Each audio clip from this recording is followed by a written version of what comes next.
My first sight of the enemy was crossing the levee and deploying some distance to the front with a large detail. Toops and I were the detail of Company F, and he and I were in position on an outpost near center of the line at about 150 yards apart. Our line, from the best I could observe, had both right and left resting on swamp and was formed as part of a circle. The position was in the woods with no opening in sight. After remaining in position some time, I grew restless and felt that we would not have a chance to see a Yankee, and from my early education I was satisfied they could take a challenge and not resent it on fair terms. For there we were in their line and ready to fight, and as they were invaders and hunting a scrap, they were cowards, or they would not take a dare. All such foolish ideas, as stated, had been thought of a number of times, but along well in the turn of the evening, when my patience was near exhausted, I heard a gunshot to my right, and it was quickly followed by others, and nearing my position. I was all eyes to the front, and before I was aware of it, the line had given way to both right and left, so the first shot that I fired attracted fire to my point. I soon saw that I was about to be cut off, so I turned and put in my best licks for the levee, slackening speed now and then to reload. But at each time, the whizzing of a few near bullets said, "Faster." Some of the Yankees were good runners, and by my slackening to load, had gained on me. When I got loaded, I dropped behind a log and started to shoot. The bullets were whizzing from front and both sides, and I saw my only chance was to run, for if they could not hit me, they would soon catch me. And from that point to the levee, I tore through the brush and over logs, making such a noise that I heard but few bullets.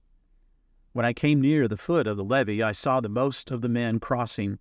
There seemed to be no one in charge, and all were panic-stricken. Under the impulse of the moment, I called, "Halt, and hold the levee." All the men who were near me about-faced and commenced firing, and as soon as the men on the levee heard the command to halt and the firing of those who had halted, they returned, I think, without an exception. We were well protected under the hill by good-sized trees, and we fired at least 15 minutes before the enemy gave way, but some of them had gotten within less than 100 yards of us. The enemy were shooting what we supposed to be explosive bullets, from the noise they made when hitting a tree. I got several shots, but I did not think any of them hit the mark, and I soon satisfied myself from the way the enemy could get from one tree to another that they were expert woodsmen, and called Toops' attention to it, and compared them as reminded me of wild turkeys. I don't think we killed or wounded one, and whilst they made a number of close shots, there was not one of our men hurt. On returning to camp, my remarks were contrary to my education. My words were, "Boys, the impression that we have about the Yanks being poor woodsmen and marksmen will not hold good, if our levee experience is a sample, for I think I am fairly competent to judge.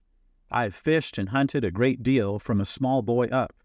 I've had the association and advice of both the white man and the Indian in woodcraft, and I think the Yanks that we fought were as expert getting from one tree or log to the other as I ever saw, and they reminded me in cunningness of wild turkeys. So I think now, if we wing one apiece through our service, we have done a good job. And the thing that now interests me most is to find out where those Yanks are from, and if there are many of them. So boys, let me hear from you, if you hear anything about them." I suppose there was some interest taken in the matter, for in a few days I was informed that they were Western trappers and hunters. My reply was, "Thank God for that. For the great odds we will be forced to fight, there will be but few of them." In the course of time, Magruder's forces commenced to move. Of course, we knew nothing of the why and wherefore of such moves, but it was only a short time until we had a brush with the enemy. There was considerable rifle practice by both sides, but little damage was done. The enemy shelled the woods liberally with what the knowing ones called mortar guns from their boats. I know the shells were large and made a frightful sound as they passed over us and exploded beyond. The 1st Texas Regiment had a company with quite a number of Indians enlisted, and from what I learned, they protested against such a warfare, as the fellow who shot those big guns was out of reach of their rifles, and they were not having an equal show. I think this ended the Indian service. As I understand, they were sent back home.